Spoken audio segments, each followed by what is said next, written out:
सुनो इंदौर प्रशासन और मध्य प्रदेश सरकार, ये इंदौर में चलने वाला एमपीपीएससी आंदोलन अभी तक सिर्फ एमपीपीएससी की परीक्षा में पारदर्शिता की मांग को लेकर था, लेकिन आपके इंदौर प्रशासन की असंवेदनशीलता और उसकी घटिया मानसिकता को अब उजागर करने का मंच भी बन चुका है।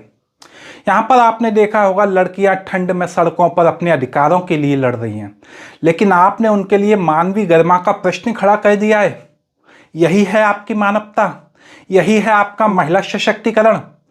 तुम कहते हो कि बेटी पढ़ाओ बेटी बचाओ, लेकिन जब ये बेटियां पढ़ाई के लिए, हक के लिए लड़ने के लिए सड़कों पे आती हैं तो तुम उनकी गरिमा तक का ख्याल नहीं रखते। इंदौर जैसे स्वच्छ शहर का तमगा टांगे रहने वाला शहर इन लड़कियों के लिए एक बायलेट टॉयलेट तक उपलब्ध नहीं करवा पाया। ये आपकी निष्कृष्ट मानसिकता का प्रमाण है। यह आपका जानबूझकर उठाया गया घटिया कदम है ताकि आप लड़कियों को इस आंदोलन से हटने पर मजबूर कर दें। ऐसा ही तो आप आंदोलनों को तोड़ने के लिए कहते हैं, आपको ये हुनर सिखाया भी गया होगा, लेकिन आप भूल गए ये 21वीं सदी की लड़कियां हैं जो अन्याय के सामने झुकने वाली नहीं है। तुम्हारी यह असंवेदनशीलता सिर्फ प्रशासनिक विफलता ही नहीं बल्कि महिलाओं के प्रति आपकी घटिया सोच को भी दर्शाता है।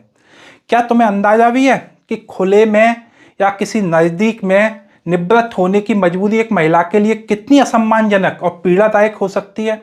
अगर नहीं पता ना तो अपने घर जाकर ये सवाल अपने घर की महिलाओं से जरूर करना।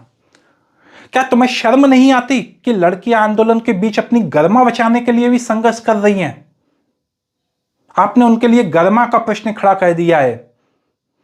तुमने सोचा होगा बायो टॉयलेट नहीं उपलब्ध करवाएंगे तो ये लड़कियां थक जाएंगी, आंदोलन को छोड़ देंगी, लेकिन एक बात ध्यान से सुन लो, इनकी आवाज़ इतनी मजबूत है कि आपका पूरा सिस्टम हिला सकती है। लाडली बहन योजना को लेकर सरकार बनी है ना, वो इनकी ही माताएं हैं।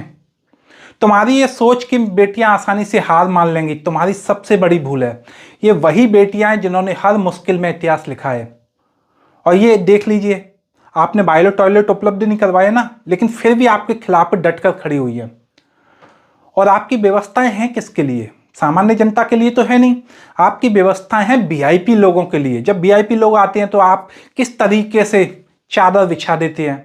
सामान्य जनता से आपका कोई लेना देना नहीं है। प्रशासन और सरकार को बता दूं कि यह आंदोलन सत्ता के खोखलेपन को भी उजागर कर रहा है। जरा इस क्लिप को देखिए। किसी के भी घर में अगर हम जाएंगे यूज़ करने, पीछे एक घर है, मैंने वहाँ परमिशन ली, हर जगह लिया।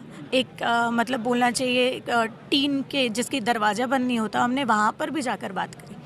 वहाँ पर बॉयज़ रहते हैं सर। इवन कल रात में 2 लड़के ड्रिंक करे हुए थे, हमने वहाँ पर भी गए, लेकिन हमको ये था कि नहीं, हमको बैठना है। किस तरीके से ये बच्चियां डरी हुई हैं। रात को अगर गलती से खुदा ना खास्ता किसी बच्ची के साथ कोई घटना हो जाए, कौन इसका जिम्मेदारी लेगा? कौन लेगा? मध्य प्रदेश सरकार लेगी? इंदौर प्रशासन लेगा? तो अगर आपको नाम मात्र की भी शर्म हो तो वहां बायो टॉयलेट उपलब्ध करवाइए। ये उनका अधिकार है, ये मानवीय गरिमा के साथ जीने का अधिकार है। इतनी बेसिक जो चीज है आपको समझनी चाहिए। धन्यवाद।